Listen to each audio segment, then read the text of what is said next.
సార్వత్రిక ఎన్నికల్లో దక్షిణాదికి ఇప్పటి వరకు పెద్దగా ప్రాధాన్యత ఉన్నట్టు కనిపించదు. అయితే ఎన్టీఆర్ హయాంలో తెలుగుదేశం పార్టీ లోక్సభలో అత్యధిక స్థానాలు ఉన్న పార్టీగా అవతరించి విపక్ష పాత్ర పోషించింది. అయితే అప్పుడున్నది ఉమ్మడి రాష్ట్రం కాబట్టి 42 లోక్సభ స్థానాలున్నాయి. కానీ ఇప్పుడు తెలంగాణలో 17, ఏపీలో 25 అసెంబ్లీ స్థానాలున్నాయి. దీంతో తెలుగు రాష్ట్రాలకు జాతీయ స్థాయిలో ప్రాధాన్యత తగ్గింది. ఇక దక్షిణాది రాష్ట్రాలలో ప్రాంతీయ పార్టీల హవా ఉండటంతో సార్వత్రిక ఎన్నికలలో పెద్దగా ప్రాధాన్యత లేకుండా పోయింది.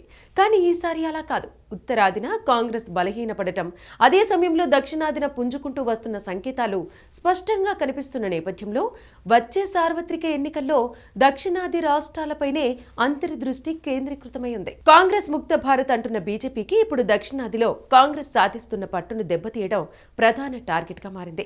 అదే సమయంలో దక్షిణాదిలో పార్టీ బలహీనతను అదే దక్షిణాదిలో అత్యధిక స్థానాలలో విజయం సాధించడం ద్వారా భర్తీ చేసుకుని కేంద్రంలో అధికారం హస్తగతం చేసుకోవడానికి భాగస్వామ్య పక్షాలను ఆకర్షించాలన్న పట్టుదలతో కాంగ్రెస్ ఉంది. దీంతో సార్వత్రిక ఎన్నికల్లో దక్షిణాది రాష్ట్రాలలో ఏ పార్టీకి ఎక్కువ ఆదరణ ఉంటుందన్న దానిపైనే కేంద్రంలో కొలువుతీరబోయే కొత్త ప్రభుత్వం ఏదన్నది తేలే అవకాశాలున్నాయని పరిశీలకులు విశ్లేషిస్తున్నారు. అందుకే దక్షిణాదిలో ఆ పార్టీ మరింత బలోపేతం కాకుండా చూడటమే లక్ష్యంగా బీజేపీ కూడా ఈసారి దక్షిణాది రాష్ట్రాలపై స్పెషల్ ఫోకస్ పెట్టింది. వాస్తవానికి దక్షిణాదిలో బీజేపీకి కర్ణాటకను మినహాయిస్తే చెప్పుకోదగ్గ స్టేట్ లేదు. కేరళ, ఏపీ, తెలంగాణ, తమిళనాడు, కేంద్రపాలిత ప్రాంతం పుదుచ్చేరిలలో ఆ పార్టీ ఉనికి, ఓటు కూడా నామమాత్రమే. ఇటీవలి కాలంలో తెలంగాణలో ఏదో మేరకు బలపడినట్టు కనిపిస్తున్నా అధికారంలోకి వచ్చేంత బలం కానీ ఓటు కానీ ఆ పార్టీకి లేదు. ఆయా రాష్ట్రాల్లో పొత్తుల ద్వారా ఏవో కొన్ని స్థానాలకు పరిమితమవుతూ వచ్చింది.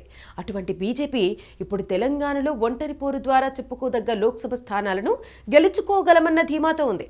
తమిళనాడులో కూడా జయలలిత మరణం తర్వాత చోటు చేసుకున్న పరిణామాలతో డీఎంకేకు ప్రత్యామ్నాయంగా ఎదగాలన్న ప్రయత్నాలు చేస్తుంది. ఆ రాష్ట్ర బీజేపీ అధ్యక్షుడు అన్నామలై దూకుడుతో అక్కడ కొద్ది మేరకు బలపడినట్టు కనిపిస్తున్నా సార్వత్రిక ఎన్నికల్లో ఆ పార్టీ పర్ఫార్మెన్స్ ను చూసిన తర్వాతే అక్కడ కమల వికాసం ఎలా ఉందో చెప్పగలం. ఇక ఏపీలో బీజేపీ పరిస్థితి ఎక్కడ వేసిన గొంగళి అక్కడే అన్న చందంగా ఉంది. కేరళలో ఇప్పటికీ వామపక్ష ఆధిపత్యమే కొనసాగుతోంది. మరి దక్షిణాది రాష్ట్రాల్లో బీజేపీకి చెప్పుకోదగ్గ బలమున్న రాష్ట్రం ఏదైనా ఉందంటే అది కర్ణాటక మాత్రమే. ఆ రాష్ట్రంలో మాత్రమే బీజేపీ సార్వత్రిక ఎన్నికలలో డబుల్ డిజిట్ స్థానాలు దక్కించుకోగలనన్న విశ్వాసంతో ఉంది. కాంగ్రెస్ కు దక్షిణాదిలో పెరుగుతున్న పట్టుకు చెక్ పెట్టడమే లక్ష్యంగా బీజేపీ ప్రత్యేక దృష్టి సారించడంతో ఈసారి సార్వత్రిక ఎన్నికల్లో దక్షిణాది రాష్ట్రాలకు ఇంపార్టెన్స్ పెరిగింది. అందరి దృష్టి ఈ రాష్ట్రాలపైకి మళ్లింది. ప్రతి రాష్ట్రం నుంచి లోక్సభలో కనీస ప్రాతినిధ్యం అన్న లక్ష్యంతో బీజేపీ పావులు కదుపుతోంది. మరి దక్షిణాది ఓటర్లు ఏం తీర్పిస్తారన్నది వేచి చూడాల్సిందే.